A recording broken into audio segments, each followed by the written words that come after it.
नमस्कार, आप देख रहे हैं न्यूज 21। आपके साथ मैं हूं ऋतिका पांडे। अब खबरें देखिए अन्य राज्यों से। जिले के नाला प्रखंड के भांडरबेड़ा गांव में लगातार हो रही बारिश ने तबाही मचा दी है। देवी सिंह बेसरा के 2 कच्चे मकान बारिश के चलते पूरी तरीके से जमींदोज हो गए हैं। बता दें, देवी सिंह खेती और पशुपालन से अपना जीवन चलाते हैं, लेकिन अब पशुओं को रखने की जगह ही नहीं बची है। हादसे के वक्त वे घर में मौजूद थे, लेकिन दीवारों में दरार देखकर समय रहते बाहर निकल आए और अपनी जान बचाई।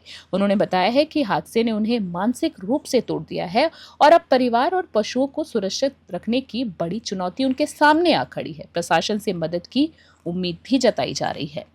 नाला से शेख शमीम की रिपोर्ट। তো এখন আপাতত এখানে মানে কি রাখছেন এখানে?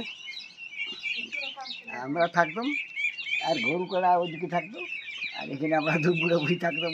ও, আর গরুগুলোর পাশে থাকতো। না তো সেদিন আপনারা ছিলেন না তাহলে? না, আমি যখন দেয়ালটা ফেটে গেল তখন আমার বলছি না এখানে রোয়া হয়ে যাবে বলে না। তখন আপনি সতর্ক হয়ে বেরিয়ে চলে এসেছিলেন? হ্যাঁ